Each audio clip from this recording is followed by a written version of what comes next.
കർത്താവിൽ പ്രിയപ്പെട്ട സഹോദരങ്ങളെ, നമ്മുടെ കൃപാഭിഷേക ശുശ്രൂഷകളിലേക്ക് സ്വാഗതം ചെയ്യുന്നു. നമ്മുടെ അണക്കര മരിയൻ ധ്യാന കേന്ദ്രത്തിൻ്റെ നേതൃത്വത്തിൽ നടത്തപ്പെടാൻ പോകുന്ന അടുത്ത കൃപാഭിഷേക ബൈബിൾ കൺവെൻഷൻ തലശ്ശേരി അതിരൂപതയിൽ ചെമ്പേരി എന്ന സ്ഥലത്ത് വെച്ച് അവിടെയുള്ള ലൂർദ് മാതാ ബസിലിക്ക പള്ളിയുടെ അങ്കണത്തിൽ വെച്ച് ഈ മാസം, അതായത് 2025 മാർച്ച് മാസം 12 മുതൽ 16 വരെ, ബുധൻ മുതൽ ഞായർ വരെ വൈകുന്നേരം 4 മണി മുതൽ 9:30 വരെ നടത്തപ്പെടുന്നതായിരിക്കും. തലശ്ശേരി അതിരൂപതയുടെ മെത്രാപ്പോലിത്തയായ മാർ ജോസഫ് പാമ്പ്ളാനി പിതാവിൻ്റെ പ്രത്യേകമായ നേതൃത്വത്തിൽ ആണ് ആ കൺവെൻഷൻ ഇവിടെ നടത്തപ്പെടുക.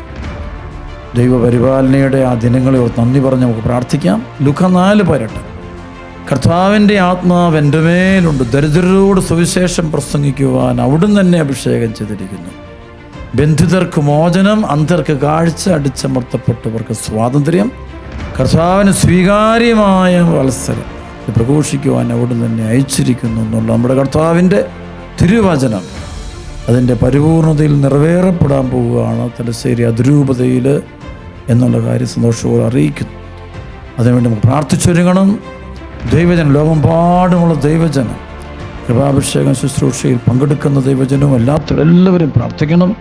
ആ ദിവസങ്ങളിൽ സ്വർഗീയ ഇടപെടുണ്ടാകട്ടെ, ദൈവിക ഇടപെടുണ്ടാകട്ടെ, തിന്മയുടെ ബന്ധനം കഴിയട്ടെ, നിരവധി രോഗികൾ സുഖം പ്രാപിക്കട്ടെ, അനേകം ദൈവജനത്തിൽ വലിയ ആഴമേറിയ മാനസാന്തര ക്രിസ്തു അനുഭവം ലഭിക്കാൻ വേണ്ടി പ്രാർത്ഥിക്കാം. പ്രത്യേകിച്ച് ഈ നോയമ്പ് കാലത്ത് നമ്മുടെ കർത്താവിൻ്റെ പീഡാസകനം, കുരിശുമരണ, ഉത്ഥാനം, രഹസ്യങ്ങളിലൂടെ കടന്നു പോകുന്ന ഈ നാളുകൾ നമുക്ക് വേറെ അനുഗ്രഹപ്രദമായി മാറാൻ പോകുന്ന ഈ കൺവെൻഷനെ നമുക്ക് ദൈവകരങ്ങൾ കൊടുക്കാം. എല്ലാവരെയും, ആ ദേശത്തുള്ളവരെ, തലശ്ശേരി അതിരൂപതയിൽ മാത്രമുള്ളതല്ല, ചുറ്റുമുള്ള എല്ലാ രൂപതകളിൽ നിന്നുള്ള ദൈവനയത്തെയും മറ്റു സ്ഥലങ്ങളിലും രാജ്യങ്ങളുടെ ദൈവത്തെ എല്ലാമായി ശുശ്രൂഷിക്കാൻ സ്വാഗതം ചെയ്യുന്നു. എനിക്കുവേണ്ടി പ്രത്യേകം പ്രാർത്ഥിക്കണം. ദൈവം എല്ലാവരും അനുഗ്രഹിക്കട്ടെ. വീണ്ടും ഓർമ്മിപ്പിക്കുകയാണ്, അതായത് മാർച്ച് മാസം, ഈ മാസം 2025 മാർച്ച് 12 മുതൽ 16 വരെയാണ് ഈ കൺവെൻഷൻ എന്നുള്ള കാര്യം മനസ്സിൽ സൂക്ഷിക്കണം. ദൈവം അനുഗ്രഹിക്കട്ടെ. ആമേൻ.